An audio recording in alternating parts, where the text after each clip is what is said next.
ശ്രീ റഷീദ് കവായി 6 മാസത്തിനിടെ 2 തവണ train ticket നിരക്ക് വർദ്ധിപ്പിച്ചു. ഇതിന് കാരണമായി റെയിൽവേ പറയുന്നത് റെയിൽവേ വികസനവുമായി ബന്ധപ്പെട്ട് വലിയ ചിലവുകൾ ഉണ്ടാകുന്നു, അതുകൊണ്ടാണ് ടിക്കറ്റ് നിരക്ക് വർദ്ധിപ്പിക്കേണ്ടി വന്നതെന്നാണ് ഈ റെയിൽവേ ഉദ്യോഗസ്ഥരുമായി ബന്ധപ്പെട്ട് നമുക്ക് ലഭിക്കുന്ന വിവരം. ഈ ചർച്ചയിൽ റെയിൽവേയുമായി ബന്ധപ്പെട്ട ഒരാളെ പങ്കെടുപ്പിക്കാൻ നമ്മൾ ശ്രമിച്ചിരുന്നു, പക്ഷേ അസൗകര്യമാണ് എല്ലാവരും പറഞ്ഞത്. അതുകൊണ്ടാണ് ഞാൻ ഇക്കാര്യം പറയുന്നത്. റെയിൽവേ വികസനവുമായി ബന്ധപ്പെട്ട ചെലവുകൾ കൂടുന്നു, അതുകൊണ്ടാണ് ടിക്കറ്റ് നിരക്ക് വർദ്ധിപ്പിക്കുന്നതെന്നാണ് റെയിൽവേ പറയുന്നത്. ലോകത്തിലെ തന്നെ ഏറ്റവും കൂടുതൽ സബ്സിഡിയോടുകൂടി യാത്രാ സംവിധാനം ഒരുക്കിയ ഒരു രാജ്യമാണ് നമ്മുടെ രാജ്യം. ഏകദേശം 60% സബ്സിഡിയോടുകൂടിയാണ് 2019 വരെയെങ്കിലും നമ്മുടെ ഇന്ത്യയിലെ ജനങ്ങൾ യാത്ര ചെയ്തിരുന്നത്. നമുക്കറിയാം, അതിന് ഒരുപാട് കാരണങ്ങളുണ്ട്. ഒന്ന്, നമ്മുടെ രാജ്യത്ത് കോടാനുകൂടി ദരിദ്രരായ ആളുകളുണ്ട്. അവർക്കൊക്കെ അഫോർഡ് ചെയ്യാൻ പറ്റുന്ന തരത്തിലുള്ള ടിക്കറ്റ് നിരക്കുകൾ ഉയർത്തിയിട്ടാണ് പാസഞ്ചർ ട്രെയിനകത്തും എക്സ്പ്രസ് ട്രെയിനകത്തൊക്കെ നമ്മൾ നിരക്ക് നിശ്ചയിച്ചത്. ഇന്ത്യയിൽ തന്നെ 60% സബ്സിഡി കൊടുക്കുന്നു.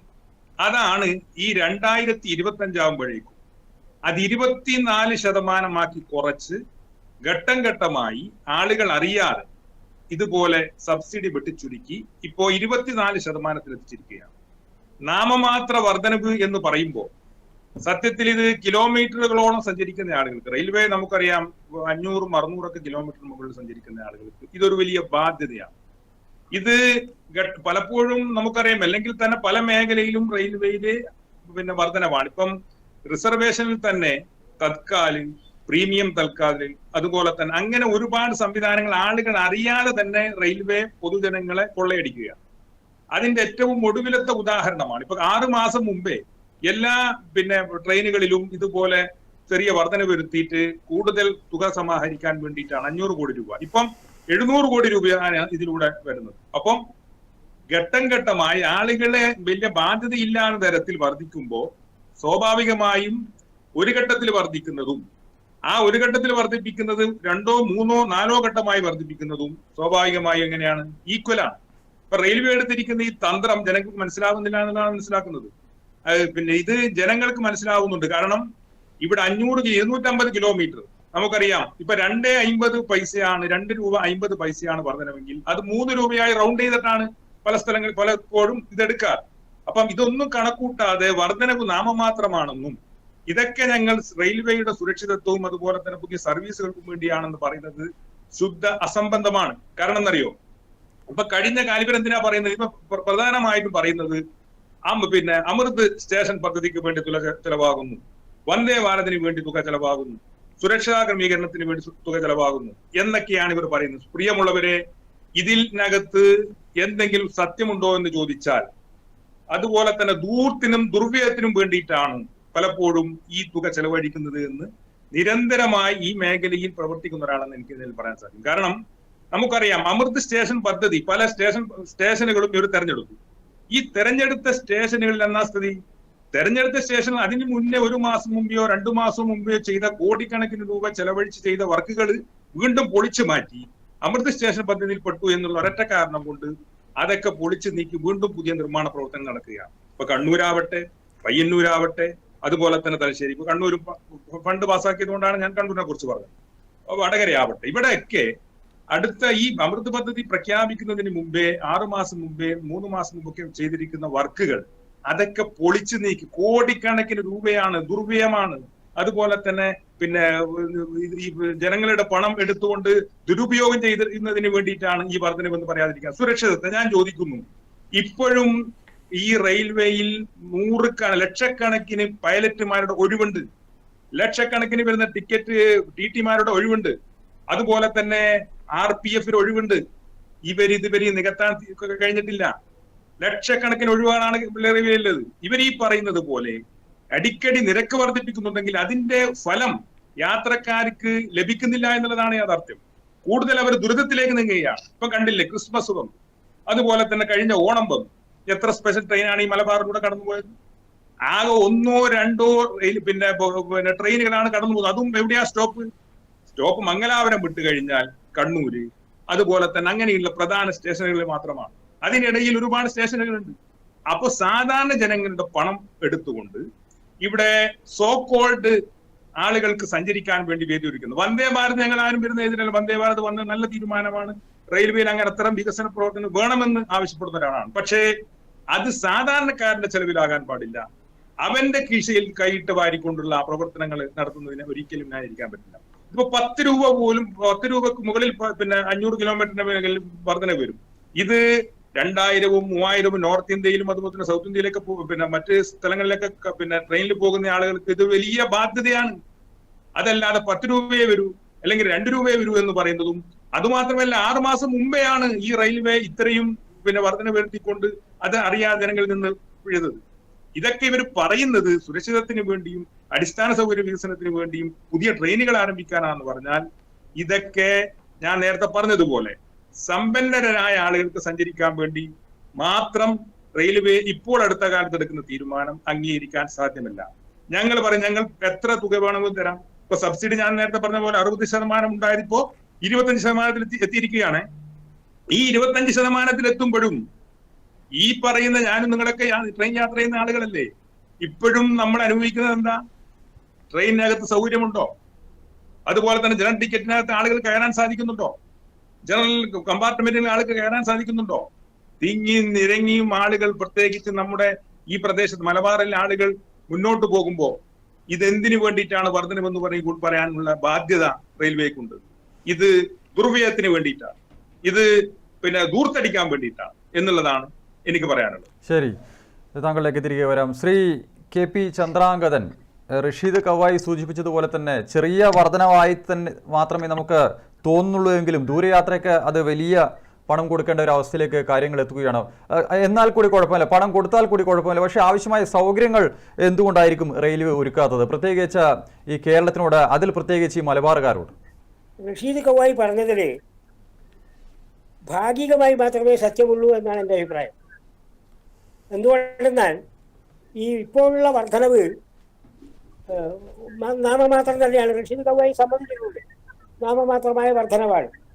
പിന്നെ അദ്ദേഹം പറഞ്ഞ ഒരു തെറ്റ്, ഇപ്പോൾ 25% സബ്സിഡി മാത്രമേ ഉള്ളൂ എന്നാണ്. അല്ല, 60% നിന്ന് ക്രമേണയായി കുറച്ച് ഇപ്പോൾ 45% സബ്സിഡി. 4 ദിവസങ്ങൾക്ക് മുമ്പ് മനോരമയിൽ അതിനെപ്പറ്റി റിപ്പോർട്ട് ഉണ്ടായിരുന്നു, മലയാള മനോരമയിൽ. ഇപ്പോൾ 45% സബ്സിഡി. അത് ഒരുപക്ഷെ 2030 കുറച്ച് കൊണ്ടുവന്ന് സബ്സിഡി ഇല്ലാതാക്കാനുള്ള ഒരു പദ്ധതിയുണ്ട്. അതിനൊരു കാരണമുണ്ട്. കേരളത്തിൽ തന്നെ അതിദരിദ്രരില്ലാത്ത രാജ്യമായി മാറി എന്ന് മുഖ്യമന്ത്രി പറഞ്ഞിട്ടുണ്ട്. അതിൽ സത്യം എത്രയുണ്ട് എന്നുള്ളത് പറയാൻ കഴിയുകയില്ല. എങ്കിൽ പോലും ഈ കേന്ദ്ര ഗവൺമെന്റിന്റെ കടുത്ത വിമർശകനായ മുഖ്യമന്ത്രി പോലും അതിദരിദ്രർ ഇല്ലാതായി കഴിഞ്ഞിട്ടുണ്ട് എന്ന് പറയുന്നതിന് കാരണം അതിദാരിദ്ര്യമില്ലാത്ത ഒരവസ്ഥ ആണ് മുഖ്യമന്ത്രിക്ക് പോലും സമ്മതിക്കേണ്ടി വന്നിരിക്കുന്നു. ആ കാലത്താണ് 60% സബ്സിഡി നൽകിയതെങ്കിൽ ഇപ്പോൾ അതിദരിദ്രർ ഇല്ലാതാവുകയും ദാരിദ്ര്യം 25 കോടി ആളുകളിൽ ഇതിനകം കുറയ്ക്കുകയും ചെയ്തൊരു പശ്ചാത്തലത്തിൽ നിശ്ചയമായും സബ്സിഡി കുറച്ചുകൊണ്ടുവരുന്നത് ഒരു സർക്കാരിന്റെ പോളിസി എന്ന് മാത്രമല്ല, സമഗ്ര വികസനത്തിന്റെ കാര്യം നോക്കുകയാണെങ്കിൽ അത് അത്യന്താപേക്ഷിതം ആവശ്യവുമാണ്.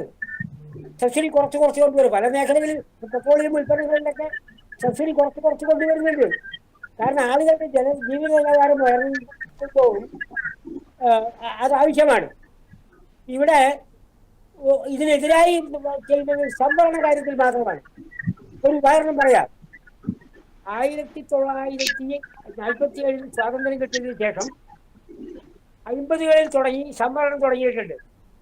ഈ സംവരണം കൂട്ടണമെന്നല്ലാതെ കുറയ്ക്കണമെന്നുള്ള ഒരു ആവശ്യം എവിടെ നിന്നും ഇന്ന് വരെ ഉയർന്നു വന്നിട്ടില്ല. അതിന്റെ കാരണം ആളുകൾക്ക് എത്ര കിട്ടിയാലും മതിയാവുകയില്ല എന്നുള്ള പൊതുബോധമാണ് അതിനെ നൽകുന്നത്. യഥാർത്ഥത്തിൽ സംവരണം ഒരു മരുന്നാണെങ്കിൽ, അതായത് ജീവിത നിലവാരവും സാമൂഹ്യ നിലവാരവും സാംസ്കാരിക നിലവാരവും ഒരു രാജ്യത്തിൽ നിന്ന് ഉയർത്തണമെന്നാണ് ആവശ്യമെങ്കിൽ ഉണ്ടായിരുന്ന സംവരണം കുറച്ച് കൊണ്ടുവരിക എന്നുള്ളതാണ് അതിന്റെ യഥാർത്ഥ നയം. അതിന് പകരം സംവരണം കൂട്ടിക്കൊണ്ടേ ഇരിക്കണമെന്ന് പറയുന്നതിന് യുക്തി എന്താണ്? ആളുകൾക്ക് എത്ര കിട്ടിയാലും മതിയാവുകയില്ല എന്നുള്ള ബോധമാണ്. അതേപോലെ ആണ് ഈ സബ്സിഡി കുറച്ച് കൊണ്ടുവരേണ്ടത് വളരെ അത്യാവശ്യമാണ്. കാരണം സബ്സിഡി ആവശ്യമുള്ള ഒരു കാലത്താണ് ഏറ്റവും കൂടുതൽ സബ്സിഡി അനുവദിക്കുക. സബ്സിഡി കുറച്ച് കൊണ്ടുവരുന്നതിന്റെ കാരണം ആളുകളുടെ ജീവിത നിലവാരം ഉയർത്തുന്ന കാരണം കൊണ്ടാണ്. അതുകൊണ്ട് 60% എന്നുള്ളത് 40% ആയാൽ തന്നെ വലിയ കുറവൊന്നും ഉണ്ടാവാൻ സാധ്യതയില്ല. എന്ന് മാത്രമല്ല, അതിന് ആനുപാതികമായിട്ടാണ് യഥാർത്ഥത്തിൽ വർധനവ് എന്ന് പോലും പറയാൻ കഴിയാത്ത വിധം നാമമാത്രമായിട്ടാണ് വർധനവ്. ഒരു ഉദാഹരണം, 500 കിലോമീറ്റർ വരെ 10 രൂപ മാത്രമാണ് വർധന.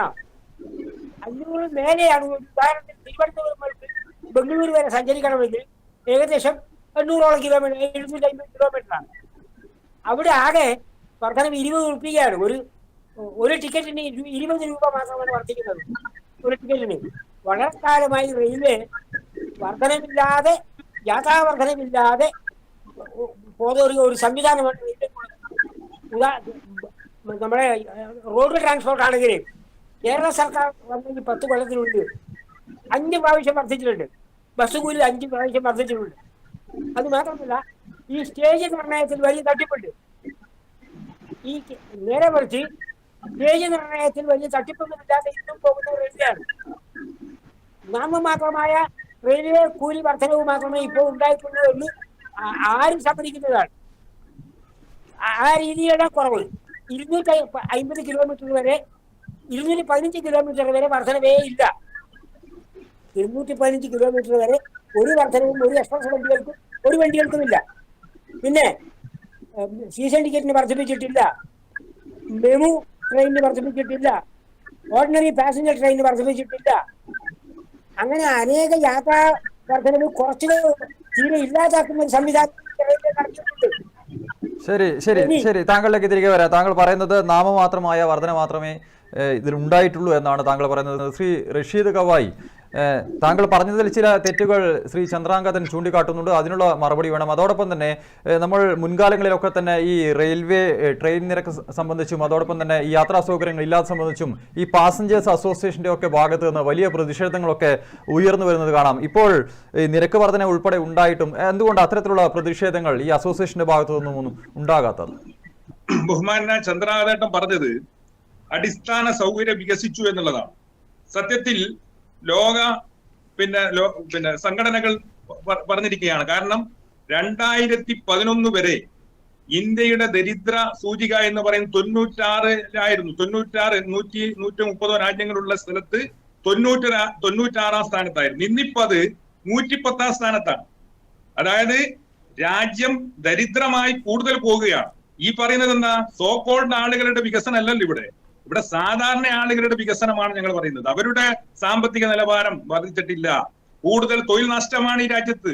അതുപോലെ തന്നെ കൂടുതൽ ആളുകൾക്ക് പിന്നെ IT മേഖലയിൽ തൊഴിൽ നഷ്ടപ്പെടുന്നു എന്നുള്ളത് ഒരു യാഥാർത്ഥ്യമാണ്.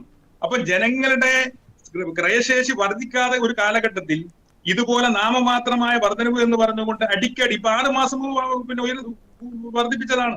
അപ്പൊ എല്ലാ മേഖലയിലും എല്ലാ ക്ലാസ്സുകളിലുമുള്ള ആളുകളെ ബാധിക്കുന്ന തരത്തിലാണ് ഈ വർധനവ് എന്ന് മനസ്സിലാക്കണം. ഇതിപ്പം അദ്ദേഹം 500 കിലോമീറ്റർ വരെ പോകുന്ന ആളുകൾക്ക് ബാധിക്കുന്നില്ല എന്ന് പറഞ്ഞാൽ 500 അല്ല, ഇന്ത്യയിൽ 2,000-3,000 കിലോമീറ്റർ അല്ലെങ്കിൽ അതിലും കൂടുതലൊക്കെ കിലോമീറ്ററുകൾ ഉള്ള റെയിൽവേ ആണ് ഇന്ത്യൻ റെയിൽവേ. ഇത് പോകുന്ന ആളുകൾക്ക് ഇത് ബാധിക്കും. പിന്നെ നിങ്ങൾ പറയുന്നു എന്തടിസ്ഥാന വികസനം വേണ്ടിയിട്ടാണ്? ഇവിടെ സുരക്ഷിതത്തിന് വേണ്ടി പോലീസിനെ ഇവിടെ നിയമിച്ചിട്ടുണ്ടോ? പൈലറ്റ് നിയമിച്ചിട്ടുണ്ടോ? അതുപോലെ തന്നെ പുതുതായിട്ട് ലക്ഷക്കണക്കിന് ഒഴിവുകളാണ് ഇന്ത്യൻ റെയിൽവേയിലുള്ളത്. അത് നികത്താൻ വേണ്ടി ഇവർ സഹായിച്ചിട്ടുണ്ടോ? എന്തിനു പറയും? ഞങ്ങൾ പിന്നെ പഴയങ്ങാടിൽ യാത്ര ചെയ്യുന്ന ആളല്ലേ നിങ്ങൾ? ഞാൻ പയ്യന്നൂരിൽ നിന്ന് യാത്ര ചെയ്യുന്ന ആളല്ലേ?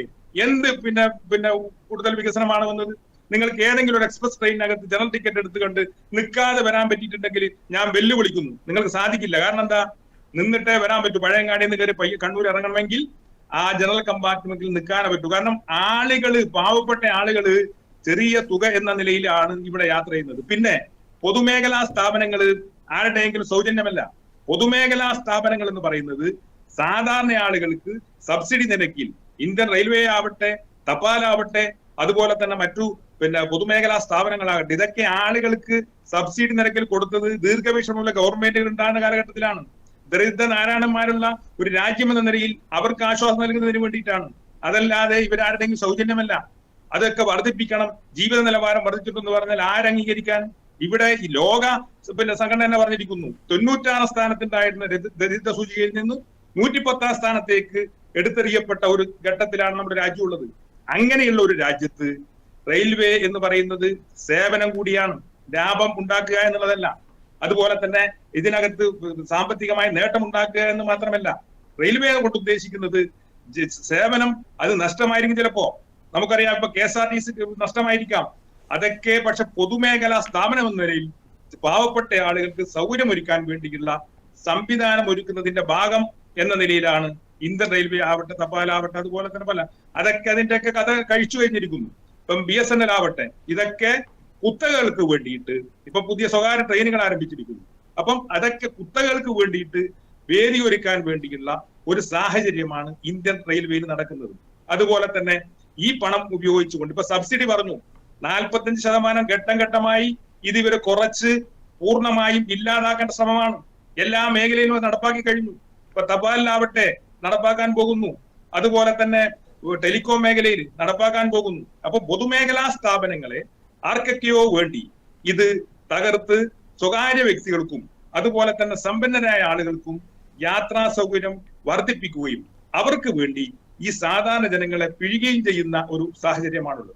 രണ്ടാമത് പ്രതിഷേധം, ഞങ്ങളിപ്പോ ഇന്നലെയാണ്, പിന്നെ 2 ദിവസമായിട്ടാണ് ഈ വർധനവ് വന്നിരിക്കുന്നത്. അതുമായി ബന്ധപ്പെട്ട് ഞങ്ങളുടെ പ്രതിഷേധം അതിശക്തമായി ഉയർത്തിയിട്ടുണ്ട്. അതുപോലെ ഉയർത്താൻ വേണ്ടി ഞങ്ങൾ തീരുമാനിച്ചിട്ടുണ്ട്. മറ്റു കാര്യങ്ങളൊക്കെ ഇതിന്റെ പ്രതിഷേധം ഓൾറെഡി ഞങ്ങൾ ഡിവിഷണൽ കൊമേഴ്ഷ്യൽ മാനേജറൊക്കെ അതിന്റെ പിന്നെ ഇതിലൂടെ മെയിൽ അയച്ചുകൊണ്ടും അതുപോലെ തന്നെ ഞങ്ങൾ അറിയിച്ചിട്ടുണ്ട്.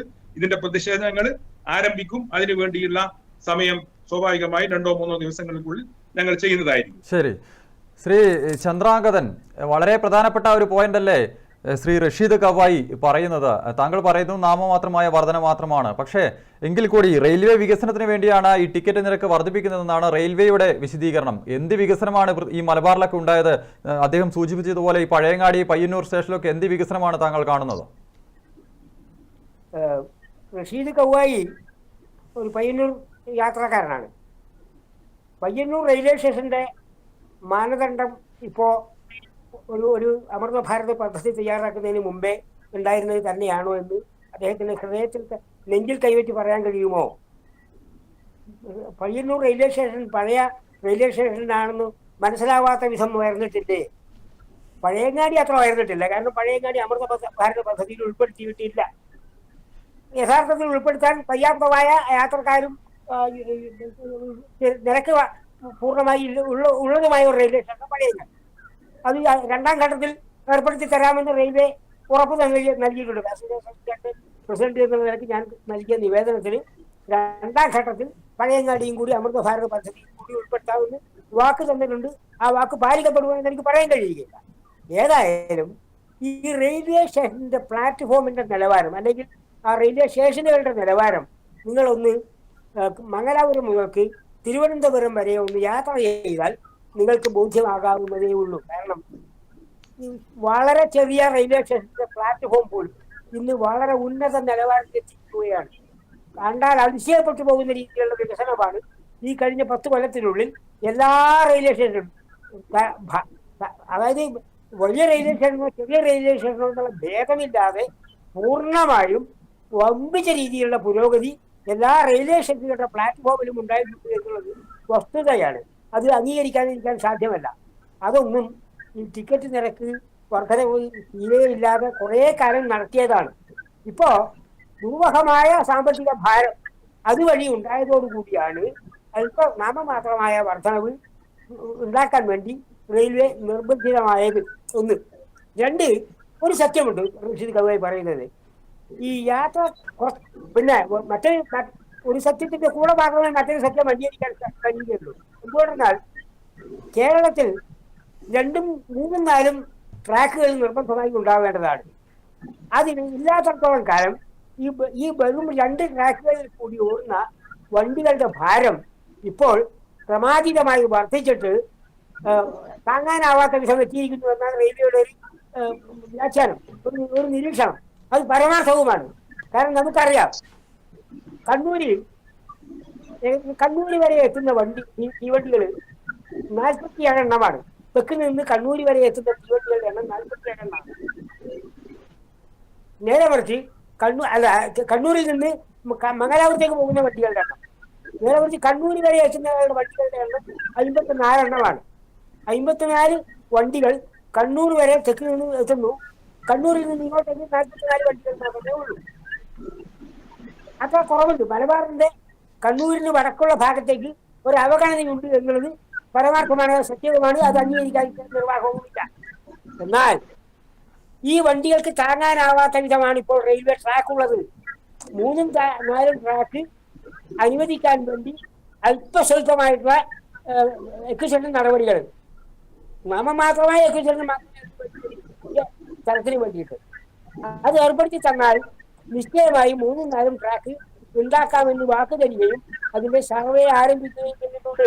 ഇപ്പോ ഈ റെയിൽവേയുടെ പരിഹാരം ഒരു വലിയ പരിഹാരം. ശ്രീ ചന്ദ്രാംഗതൻ, റെയിൽവേ ട്രാക്കുകളുടെ എണ്ണം വർദ്ധിക്കേണ്ടത് ആവശ്യം തന്നെയാണ്. പക്ഷേ നിലവിൽ ഓടുന്ന ട്രാക്കുകളിൽ ഓടുന്ന ട്രെയിനുകളിൽ കോച്ചുകളുടെ എണ്ണം വർദ്ധിപ്പിച്ച് യാത്രക്കാർ തിങ്ങി നിറങ്ങി യാത്ര ചെയ്യേണ്ട ഒരു അവസ്ഥയാണ് ഈ പാസഞ്ചർ ട്രെയിനുകളിലൊക്കെ.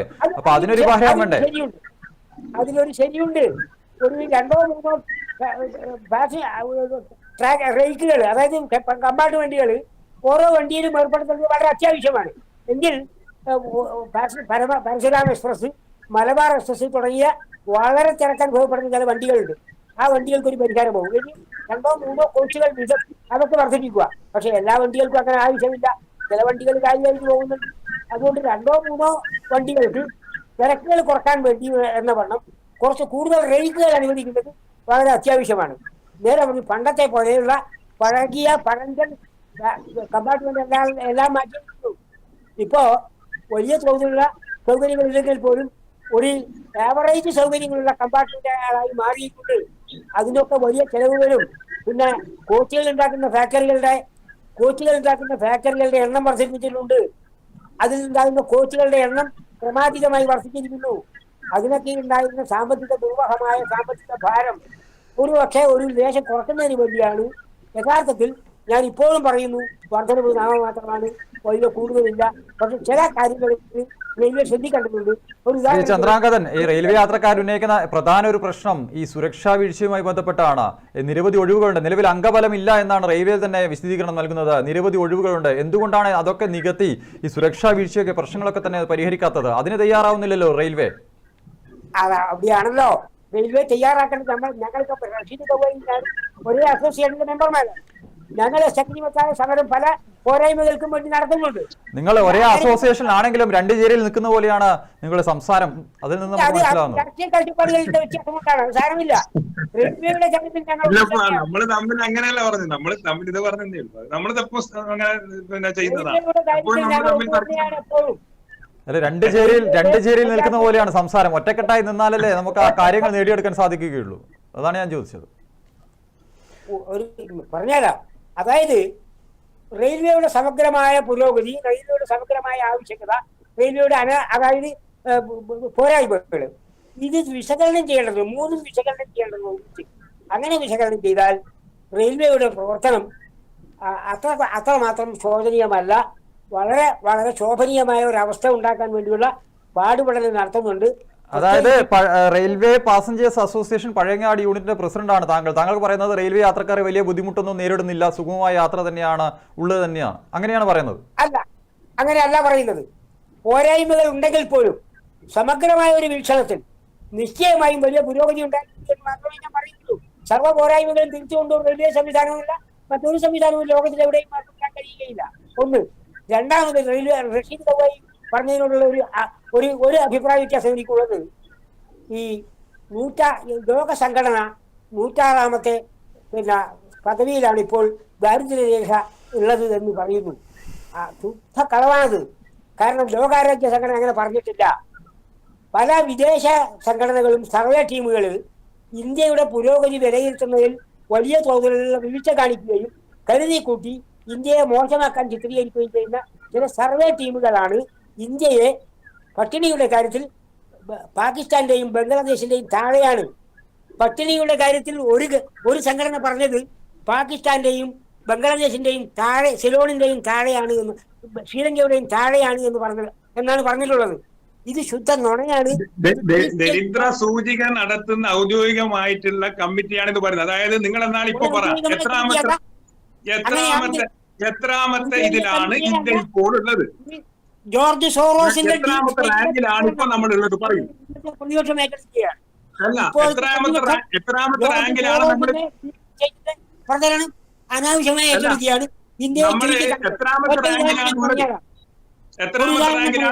പറയൂ. ജർമ്മനിയിൽ പോയിട്ട് മിഞ്ഞാന്നാണ് ഇന്ത്യയിലെ പ്രതിപക്ഷ നേതാവ് ഇതുമായിട്ട് ബന്ധമില്ലപ്പാ. ഞാൻ പൊളിറ്റിക്സ് അല്ല പറയുന്നത്. ഞാൻ പറയുന്നത് എന്താ, നിങ്ങൾ പൊളിറ്റിക്സ് ആയിരിക്കും. ഞാൻ പറയുന്നത് ശ്രീ ചന്ദ്രാകരൻ, നമ്മൾ ഈ വിഷയം ചർച്ചയ്ക്കെടുത്തത് ഒരു രാഷ്ട്രീയ ചർച്ചയ്ക്ക് വേണ്ടിയല്ല, യാത്രക്കാരുടെ പ്രശ്നം പരിഹരിക്കാൻ ദാരിദ്ര്യ സൂചികയിൽ നമ്മൾ ഇപ്പോഴെത്രാം സ്ഥാനത്താണ്? അതാണ് ചോദ്യം. നമ്മൾ ഇപ്പൊ എത്ര സ്ഥാനത്താണെന്ന് ആർക്കും എനക്കും പറയാൻ കഴിയില്ല, റഷീദിനും പറയാൻ കൃത്യം 111 സ്ഥാനത്താണ്. 2014 വരെ 96 സ്ഥാനത്ത് ഉണ്ടായത് ഇപ്പോൾ 116 സ്ഥാനത്താണ്. 11 സ്ഥാനത്ത് നിന്ന് ഇന്ത്യയെ 4ാം സ്ഥാനത്തേക്ക് ഇതിന്റെ പുരോഗതി ഉയർത്തിയത് എങ്ങനെയാണ്? അങ്ങനെയാണെങ്കിൽ എങ്ങനെ സാധിക്കും? പട്ടിണി സംസ്ഥാനമാണ്. പുരോഗതി ആർക്കുണ്ട്? ഇല്ലാന്ന് പറയുന്നില്ലല്ലോ. ഇവിടെ സമ്പന്നർ 1% വരുന്ന സമ്പന്നർ കൂടുതൽ സമ്പന്നരാകുകയും അതുപോലെ തന്നെ ബാക്കിയുള്ള 80% വരുന്ന ആളുകൾ കൂടുതൽ ദരിദ്രമാവുകയും ചെയ്യുന്നുള്ളത് പഠനല്ലേ? ഈ അടുത്ത കാലത്ത് വന്ന പഠനമല്ലേ?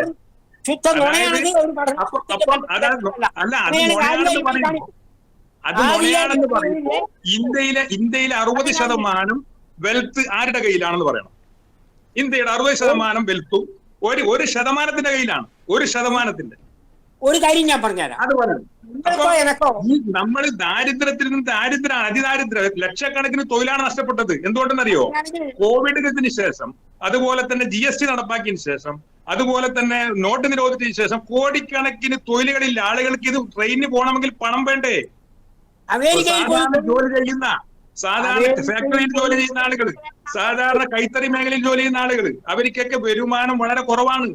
അവരെ മേലിൽ അടിച്ചേൽപ്പിക്കുന്ന തരത്തിലാണ് നോട്ട് നിരോധനവും അതുപോലെ തന്നെ GST ഇതൊക്കെ വന്നപ്പോ കോടിക്കണക്കിന് ആൾ കൂടുതൽ ദരിദ്രത്തിലേക്ക് എടുത്ത് എറിയപ്പെട്ടു. അതുപോലെ തന്നെ തൊഴിലില്ലായ്മയിലേക്ക് എറിയപ്പെട്ടു. അവരാണ് ട്രെയിൻ യാത്രക്കാര്. സ്ഥിര യാത്രക്കാരായ ഒരുപാട് പാവങ്ങളുണ്ട്. നിങ്ങൾക്ക് തന്നെ അറിയാലോ, ബെലിവെട്ടൻ ടൈൽസില്, അതുപോലെ തന്നെ മറ്റേ കൈത്തറി മേഖലയില്, അതുപോലെ തന്നെ ഈ ചെറുകിട വ്യവസായങ്ങൾ നടത്തുന്ന ആളുകൾ, അപ്പങ്ങളും മറ്റും ഇതൊക്കെ ഉണ്ടാക്കിയിട്ട് മംഗലാപുരത്തും അതുപോലെ തന്നെ കോഴിക്കോടും ഒക്കെ കൊണ്ടുപോയി വിൽക്കുന്ന നമ്മുടെ പയ്യന്നൂരിൽ തന്നെ 100 കണക്കിന് ആളുകളുണ്ട്. അതെ, അതാണ് പ്രധാന പോയിന്റ് റഷീദ് ഗവായി പറഞ്ഞത്. സാധാരണക്കാരെയാണ് ഈ ടിക്കറ്റ് നിരക്ക് വർധനവ് ബാധിക്കുന്നത്. ശ്രീ ഗവായി, പ്രധാനപ്പെട്ട ഒരു കാര്യം കൂടിയുണ്ട്. ഈ പ്രത്യേകിച്ച് ഈ മലബാർ മേഖലയോട് റെയിൽവേക്ക് ഒരു അവഗണന വല്ലാത്ത രീതിയിലുണ്ട്. പ്രത്യേകിച്ച് അവരുടെയൊക്കെ ധാരണ ഈ കണ്ണൂർ ജില്ല വരെയേ ഉള്ളൂ, അതിനപ്പുറത്തൊരു കാസർഗോഡ് ജില്ല എന്നത് ഇല്ല എന്നുള്ള മട്ടിലാണ് പലപ്പോഴും നമ്മൾ കാണാൻ സാധിക്കുന്നത്. കാരണം ഈ രാത്രി സമയത്തൊന്നും കണ്ണൂർ വരെയാണ് ട്രെയിനുകളൊക്കെ അവസാന സ്റ്റോപ്പ്. കാസർഗോഡേക്ക് പിന്നെ ട്രെയിനുകളില്ല. ഇതെന്തുകൊണ്ടാണ്? നിങ്ങളുടെ അസോസിയേഷനൊക്കെ തന്നെ കാലാകാലമായി ഇടപെടുന്നത്. എന്തുകൊണ്ടാണ് ആ ഒരു പ്രശ്നത്തിന് പരിഹാരം കാണാൻ സാധിക്കാത്തത്? എന്നോടാണോ? അല്ല, ശ്രീ റഷീദിനോട്, താങ്കളിലേക്ക് വരാം. അതായത് നമുക്കറിയാം, ഇപ്പോ കഴിഞ്ഞ കുറെ നാളുകളായി നമ്മൾ പറയുന്നത് കണ്ണൂരിൽ നിന്നും മംഗലാപുരം വരെയുള്ള സാധാരണ സ്റ്റേഷനുകളിലെ ടച്ച് ചെയ്യുന്ന യാത്രക്കാർക്ക് മതിയായ തരത്തിൽ ട്രെയിൻ സൗകര്യം ഇല്ല എന്നുള്ളതാണ് ഞങ്ങളുടെ വാദം. അതിന് വേണ്ടി ഞങ്ങൾ ഒരുപാട് നിവേദനം കൊടുത്തു. അപ്പോൾ ഇവർ പറഞ്ഞു മെമു സർവീസ് ഞങ്ങൾ ആരംഭിക്കും എന്ന് പറഞ്ഞു. മെമു സർവീസ് ഇവരെങ്ങനെ ആരംഭിച്ചത്? മെമു സർവീസ് മംഗലാപുരത്തിലേക്ക് പോകുന്ന രാവിലെ 7:40 പോകുന്ന പാസഞ്ചർ ട്രെയിനിനെ എടുത്തു മാറ്റി ആ സ്ഥാനത്ത് കൊണ്ടുപോയിട്ട് ഒരു മെമു സർവീസ് നടത്തി. ഇതല്ല ഞങ്ങൾ ഉദ്ദേശിച്ചത്. ഞങ്ങൾ പറയുന്നത് പുതിയ സമയത്ത്, അതായത് ഇത് ഇപ്പം നിലവിൽ ട്രെയിൻ സർവീസുകൾ ഉള്ളത് പാസഞ്ചർ ട്രെയിൻ ആവട്ടെ, എക്സ്പ്രസ് ട്രെയിൻ ആവട്ടെ, അത് പോകുന്ന സമയത്ത് ഞങ്ങൾ അതിന് പകരമായിട്ട് മെമു അല്ല ഞങ്ങൾ പറയുന്നത്. ഞങ്ങൾ പറയുന്ന ഒരുപാട് സമയങ്ങൾ ബാക്കിയുണ്ട്. അപ്പൊ 10:45 കണ്ണൂരിൽ നിന്നും ഒരു വണ്ടി പോയാൽ, കോയമ്പത്തൂര് ഇന്റർസിറ്റി പോയി കഴിഞ്ഞാൽ പിന്നെ നമുക്കൊരു വണ്ടി കിട്ടണമെങ്കിൽ പഴയങ്ങാടിയിലൊരു യാത്രക്കാരൻ, കണ്ണപുരത്തൊരു യാത്രക്കാരൻ, പയ്യന്നൂർ യാത്രക്കാരന് ഒരു വണ്ടി കിട്ടണമെങ്കിൽ അവർ കാത്തിരിക്കേണ്ടത് 2:10 വരെയാണ്. ഇനി 2:10 പോയി കഴിഞ്ഞാൽ 3:10 ഒരു പാസഞ്ചർ ട്രെയിനാണ് ഈ നമ്മുടെ ചെറുകിട സ്റ്റേഷനുകളൊക്കെ നിർത്തിയിട്ട് പോകാൻ പറ്റുന്ന ഒരു വണ്ടിയുള്ളത്. അതും ചിറക്കൽ സ്റ്റോപ്പില്ല. അപ്പൊ ഞങ്ങൾ പറയുന്നത് എന്താ, പുതുതായ സമയങ്ങളിൽ, അതായത് സമയം ഒരുപാട് ഗ്യാപ്പ് ഉണ്ട്. ഇപ്പൊ 10:40 കഴിഞ്ഞാൽ 11 മണിയുണ്ട്, 12 മണിയുണ്ട്, 1 മണിയുണ്ട്, അത് 1:30 ഉണ്ട്. പക്ഷെ 2:10 വരെ കാത്തിരിക്കണം. അതും ആ ട്രെയിൻ എല്ലാ സ്ഥലത്തും സ്റ്റോപ്പില്ല. ഇപ്പൊ എനിക്ക് തോന്നുന്നു പഴയങ്ങാടി സ്റ്റോപ്പ് ഏറനാടിന് ഇല്ലാന്നാണ് തോന്നുന്നത്. പിന്നെ അതുപോലെ തന്നെ പല ട്രെയിനുകൾക്കും, അതുപോലെ തന്നെ കണ്ണപുരത്തില്ല, അതുപോലെ തന്നെ തൃക്കരിപ്പൂരില്ല. ഇതൊക്കെ എളുപ്പത്തിൽ ഇവർക്ക് ചെയ്യാൻ പറ്റുന്നത് മെമു സർവീസായി. അതിനുവേണ്ടി നിരന്തരം ഞങ്ങൾ പറയുമ്പോൾ അവർ മെമു സർവീസ് തന്നു. പക്ഷെ തന്നത് എന്താണ്? ഒരു വണ്ടി പിൻവലിച്ചിട്ട് ആ സമയത്ത് അതിന് പകരമായിട്ട് ഒരു മെമു ഓടിക്കുക. അത് ഞങ്ങൾ പറഞ്ഞിട്ടേ ഇല്ല. ഞങ്ങൾ പറയുന്നത് പുതിയ സമയങ്ങളിൽ മെമു ചോദിക്കാൻ ഇവർ പറഞ്ഞ ട്രാക്ക് കൺജസ്റ്റഡ് ആണ്. ഞാൻ ചോദിക്കുന്നത്, ഇത് പിന്നെ കണ്ണൂരിൽ നിന്ന് അങ്ങോട്ട് ഇത് ബാധകമല്ലേ? കണ്ണൂരിൽ നിന്ന് അങ്ങോട്ടുള്ള സർവീസും അതുപോലെ തന്നെ കണ്ണൂരിൽ നിന്ന് മംഗലാപുരം ഭാഗത്തുള്ള സർവീസ് എടുത്ത് പരിശോധിച്ചു നോക്കുമ്പം ഇവിടെ ട്രാക്ക് വളരെ ഫ്രീ ആണ്. മാത്രമല്ല നമുക്കറിയാം, ഈ കേരളത്തിൽ ഇന്ത്യയിൽ തന്നെ ഏറ്റവും സ്പീഡിൽ യാത്ര ചെയ്യാൻ പറ്റുന്ന ഏറ്റവും സൗകര്യമുള്ള പിന്നെ പാതയാണ് മംഗലാപുരം ഷൊർണൂർ പാത. 2 ട്രാക്കുണ്ട്. 2 ട്രാക്കും ഇലക്ട്രിഫിക്കേഷൻ ആണ്. അത് കേരളത്തിൽ പല സ്ഥലങ്ങളിൽ ഇപ്പോഴും ഇല്ല. അതുപോലെ തന്നെ ഈ പറഞ്ഞതുപോലെ എല്ലാ സൗകര്യമുണ്ട്. പക്ഷേ ഇവര് ട്രെയിൻ ചോദിക്കുമ്പോൾ ഇത് പല ടെക്നിക്കൽ കാരണങ്ങളും പറഞ്ഞു പോവുകയാണ്. ഇപ്പൊ എനിക്ക് തോന്നുന്നത്, ഞാൻ പഠിച്ചിടത്തോളം ഇവര് പറയുന്ന ട്രാക്ക് പിന്നെ എൻഗേജ്മെന്റ് ആണ് എന്ന് പറയുന്ന ഒരു പ്രധാന കാരണം ഇവര് 2 സീസണിലെ യാത്രാ സമയങ്ങൾ വെച്ചുകൊണ്ടാണ്. ഒന്ന്, മൺസൂൺ കാലത്ത് മൺസൂൺ കാലത്ത് ഈ സമയം മാറ്റുമ്പോൾ സ്വാഭാവികമായും ഒരു വർഷത്തെ ഒരു പഠനം നടത്തുമ്പോൾ നമുക്ക് തോന്നും എല്ലാ സമയത്തും ഇവിടെ ട്രെയിൻ ഉണ്ട് എന്നുള്ളതാണ്. ഗുഡ്സ് അടക്കം ഉള്ള സർവീസ് വെച്ച് നോക്കുമ്പോൾ ഇത് കൂട്ടിയിട്ടാണ് ഇവർ പറയുന്നത്. മൺസൂൺ കാലത്തെ സമയമാറ്റത്തെയും കൂടി കണക്കിലെടുത്ത് പഠിച്ചുകൊണ്ടാണ് ഇവർ പറയുന്നത് ഇവിടെ എപ്പോഴും ട്രാക്ക് ഫുള്ളാണ് എന്നത്. ഞങ്ങളെ സംബന്ധിച്ചിടത്തോളം മൺസൂൺ സമയത്തിന് നിങ്ങൾ സമയം മാറ്റുന്നത്, ആ സമയം മറ്റു സമയങ്ങളിലും വെക്കുക. മൺസൂണിന് മാത്രം സമയം മാറ്റണ്ട. ആ മൺസൂൺ സമയം എല്ലാ വർഷവും ഒരു പിന്നെ രീതിയിൽ തന്നെ കൊണ്ടുപോകട്ടെ.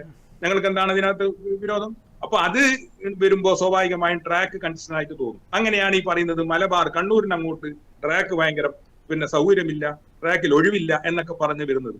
ഇവിടെ നമുക്കറിയാം, ഇപ്പം പുതിയ ട്രാക്ക് ഇടാൻ പോവുകയാണ്. വളരെ നല്ല തീരുമാനമാണ്.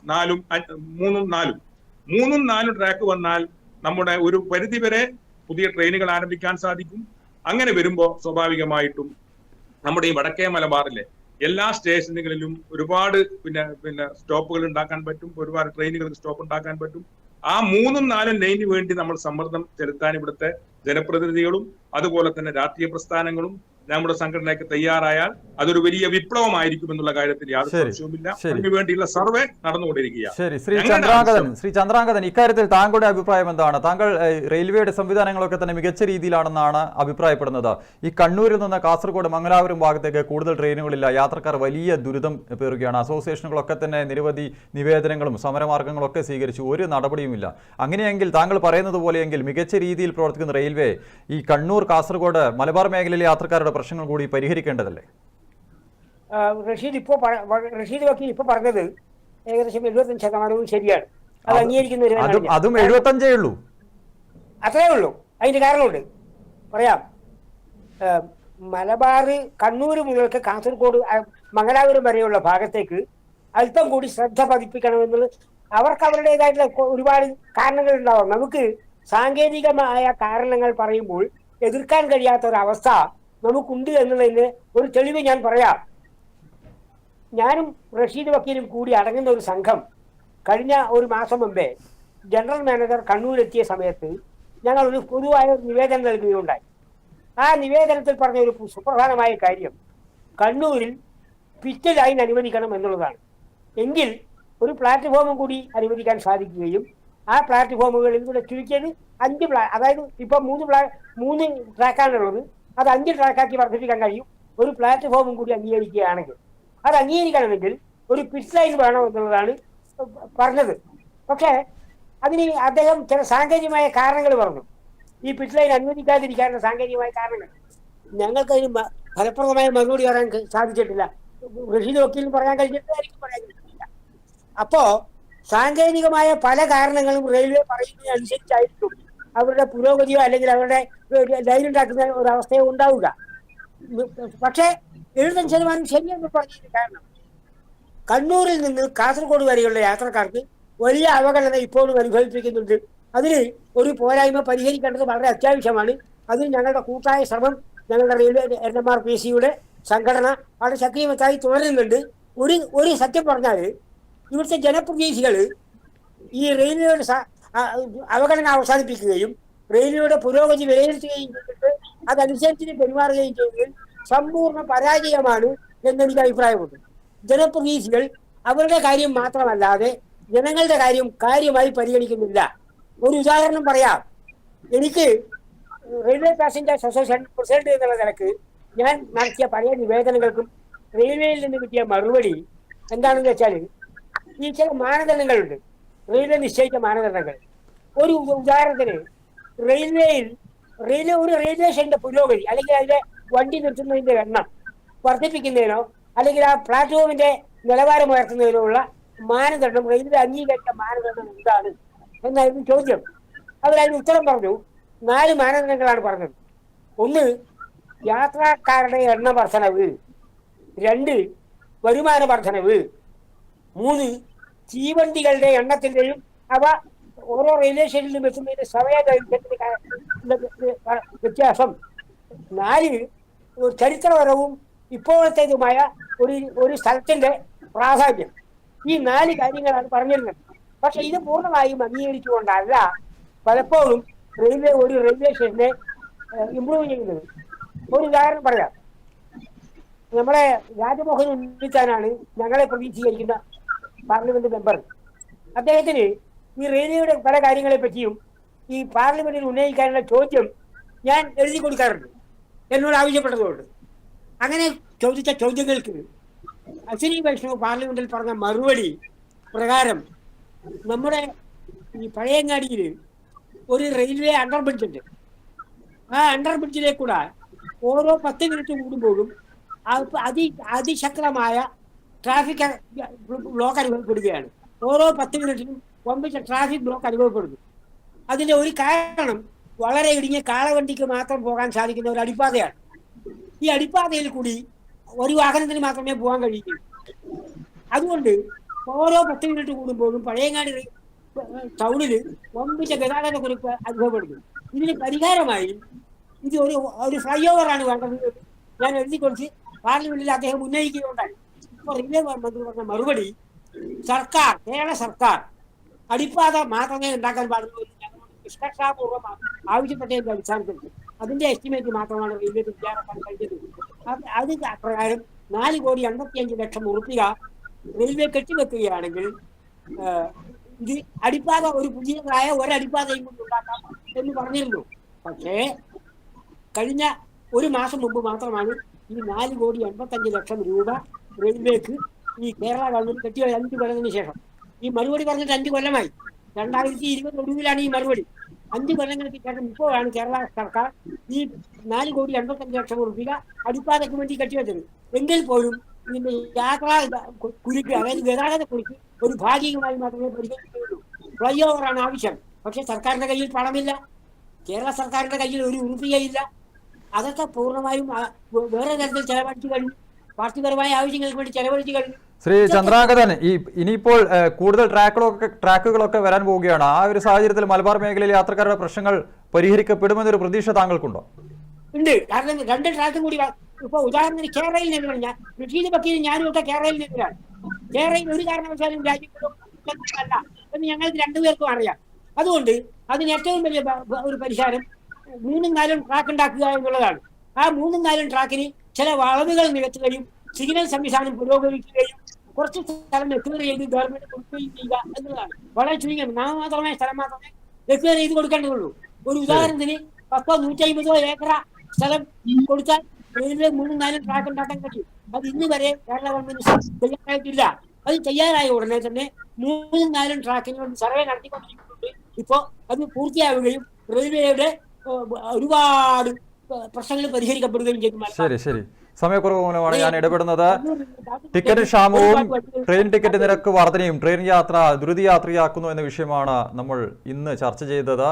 ദുരിതയാത്രയാകുന്നുണ്ട് എന്നുള്ള അഭിപ്രായവും അല്ല എന്നുള്ള അഭിപ്രായങ്ങളും ഈ ചർച്ചയിൽ ഉയർന്നു വന്നിട്ടുണ്ട്. എന്തായാലും തന്നെ കൂടുതൽ ട്രാക്കുകൾ സ്ഥാപിക്കാൻ ആവശ്യമായ ഇടപെടലൊക്കെ തന്നെ റെയിൽവേ ആരംഭിച്ചു കഴിഞ്ഞിട്ടുണ്ട്. അതോടെ തന്നെ മലബാറിലെ, പ്രത്യേകിച്ച് മലബാറിലെ യാത്രാ പ്രശ്നങ്ങളൊക്കെ തന്നെ പരിഹരിക്കപ്പെടുമെന്നാണ് നമുക്ക് ഈ ചർച്ചയിൽ നിന്ന് മനസ്സിലാകുന്നത്. അതിനായി ഈ ചർച്ച ഉപകരിക്കുമെന്നാണ് പ്രതീക്ഷിക്കുന്നത്.